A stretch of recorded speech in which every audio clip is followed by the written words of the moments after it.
بسم اللہ الرحمن الرحیم اللہم کن لولیک الحجۃ ابن الحسن صلواتک علیہ وعلی آبائہ فی ہذہ الساعۃ وفی کل ساعۃ ولیا وحافظا وقائدا وناصرا ودلیلا وعینا حتی تسکنہ ارضک طوعا وتمتعہ فیہا طویلا برحمتک یا ارحم الراحمین اللہم صلی علی محمد وعلی محمد وعجل فرجہم۔ السلام علیکم کنیزان زہرا و منتظرین امام زمان۔ آج تربیت اولاد کے سنہری اصول جو ائمہ طاہرین نے احادیث اور چہارد معصومین نے بیان کیے ہیں احادیث اور اقوال کی روشنی میں، ان کے بارے میں بیان کیا جائے گا۔ سب سے پہلے ایک بہت اہم کنفیوژن، پریشانی جو والدین میں پائی جاتی ہے وہ یہ ہے کہ ہم اپنی اولاد کی تربیت کرتے ہوئے کیا انہیں ان کے حال پر چھوڑ دیں کہ وہ خود اپنی مرضی سے معاشرے میں موجود اچھی اور بری عادات کو اپنے لیے منتخب کر لیں، یا اپنی اولاد پر اس قدر سختی کی جائے، تنقید کی جائے، برا بھلا کہا جائے، ڈانٹ ڈپٹ کی جائے، سمجھایا جائے، تو کون سا طریقہ بہترین ہے؟ کس طریقے سے بچوں کی تربیت کی جائے کہ وہ ویسے بن جائیں کہ ہم ان کی وجہ سے کل ائمہ طاہرین و چہارد معصومین کے سامنے شرمندہ نہ ہوں۔ اب ان دونوں نظریوں میں، ان دونوں کانسیپٹس میں کون سی چیز ہے جو کرنی چاہیے اور کس چیز کو چھوڑ دینا چاہیے؟ کیا بچوں کو شترے بے مہار کی طرح چھوڑ دیا جائے کہ وہ اپنی مرضی سے جو مرضی سیکھیں اور جو مرضی چھوڑ دیں، یا ان پر بے جا ڈانٹ ڈپٹ، بے جا تنقید کی جائے؟ کون سا طریقہ اختیار کیا جائے؟ تو سب سے پہلے اولاد کی تربیت کیوں ضروری ہے والدین کے لیے یہ جاننا انتہائی اہم ہے، کیونکہ پیغمبر اسلام صلی اللہ علیہ وآلہ وسلم نے فرمایا اپنی اولاد کی تربیت کرو، یقیناً تم سے ان کے بارے میں سوال کیا جائے گا۔ مولائے کائنات امیر المؤمنین امام المتقین علی ابن ابی طالب علیہ السلام فرماتے ہیں کہ بری اولاد ماں باپ کی آبرو گنوا دیتی ہے اور وارثوں کو رسوا کر دیتی ہے۔ مولا علی فرماتے ہیں کہیں ایسا نہ ہو کہ تمہاری وجہ سے تمہارا خاندان اور رشتہ دار بدبخت ترین لوگوں میں سے ہو جائیں۔ پہلا مرحلہ تو ہم نے طے کر لیا کہ ہم نے اولاد کی تربیت کرنی ہے اور ویسے کرنی ہے جیسے چہارد معصومین نے چاہا ہے، ان کے اقوال سے ظاہر ہوتا ہے۔ ہم چاہتے ہیں کہ ہماری اولاد کی ویسے پرورش کی جائے، ویسے تربیت کی جائے۔ اب دوسرا اہم طریقہ اور دوسرا اہم فیصلہ جو ہمیں کرنا پڑے گا کہ یہ ضروری ہے کہ تمام والدین اپنی اولاد کو اس طرح برائیوں سے بچائیں جس طرح قرآن مجید میں سورہ تحریم کی آیت نمبر 6 میں ارشاد باری تعالیٰ ہوتا ہے، اے ایمان والو اپنے اور اپنے گھر والوں کو آگ سے بچاؤ۔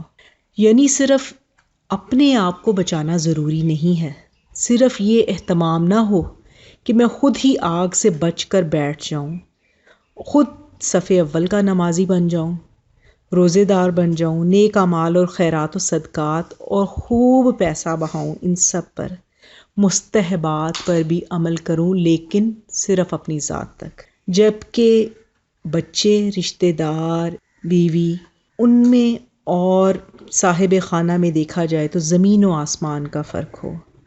ان کا رخ مشرق کی طرف ہے تو گھر والوں کا رخ مغرب کی طرف ہے۔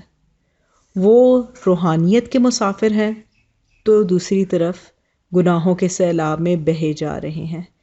گھر والوں اور اولاد کو نظر انداز کر کے کنیزان زہرا و منتظرین امام زمان کبھی نجات اور شفاعت کی توقع نہیں کی جا سکتی۔ ایسے نیک لوگ کہتے ہیں کہ بھئی کیا کریں، اولاد سنتی ہی نہیں، ہم کیا کریں، مجبور ہیں۔ اس کا جواب بھی خدا نے اسی آیت میں آگ کا لفظ استعمال کر کے دیا ہے کہ گھر والے آگ میں جل رہے ہوں تو انہیں کس طرح بچایا جاتا ہے۔ اب اگر اولاد جس رستے پر چل رہی ہے اس کا نتیجہ آگ میں جلنا ہے تو کیا کیا جائے؟ کیا فقط نصیحت ہی کی جائے کہ بیٹا آگ میں مت جاؤ، بری بات ہے، جل جاؤ گے، اور وہ ناسمجھ و نادان اسی طرف چل کر جائیں؟ تو کیا والدین بری ذمہ ہو جائیں گے کہ ہم نے تو کہہ دیا تھا کہ آگ میں مت جاؤ، اب یہ چلا گیا تو اس کی ذمہ داری ہے، ہم نے اپنا فرض ادا کر دیا تھا؟ نہیں کنیزان زہرا و منتظرین امام زمان، حقیقی محبت یہ نہیں ہے۔ اپنی اولاد سے حقیقی محبت کرنے والدین، ان کی نیندیں حرام ہو جائیں گی جب تک کہ وہ اپنی اولاد کو اس آگ سے دور نہ کر لیں، اور جب تک وہ ایسا کر نہیں لیں گے وہ چین نہیں پائیں گے کہ جب تک دنیا کی ہر برائی، ہر لغزش کو، ہر آلائش کو اپنی اولاد سے دور کر لیں، اور اس کے لیے حتی الامکان ہر قسم کی نصیحت عمل کر لیں، اور اس کے بعد وہ اس بات کی توقع کریں کہ جہنم کی خطرناک آگ سے انہوں نے اپنی اولاد کو بچا لیا۔ اب دوسری اہم بحث جو کی جاتی ہے کہ کیا صرف زبانی نصیحت کافی ہے؟ تو کنیزان زہرا آپ کو وضاحت کرنا چاہوں گی کہ صرف زبانی نصیحت کافی نہیں ہے۔ فقط یہ سمجھنا کہ ہم انہیں زبانی طور پر سمجھا کر فرض ادا کر دیں گے تو یہ بات اتنی قابل قبول نہیں ہے۔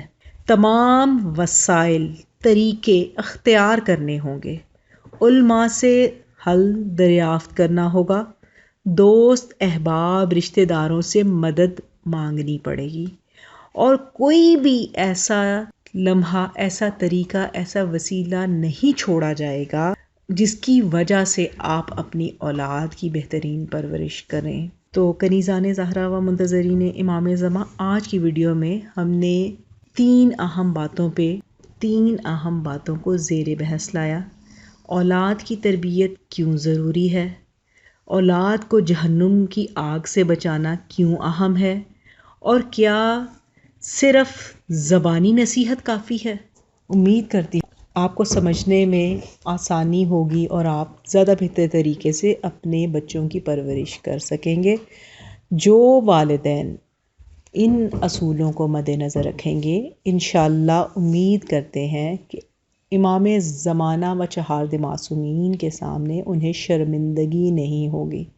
ویڈیو کے آخر میں دعا گو ہوں کہ بار الہ ہم تمام والدین جو دلی طور پہ اس بات کی خواہش رکھتے ہیں کہ ہمیں چہارد معصومین و مطہرین کی شفاعت نصیب ہو اور ہماری اولاد ہمارے لیے باعث نجات ہو، صدقہ جاریہ بن جائے، تو امام زمانہ سے مدد چاہیں گے کہ وہ ہماری مدد کریں تاکہ ہم اپنے بچوں کی بہترین پرورش کر سکیں۔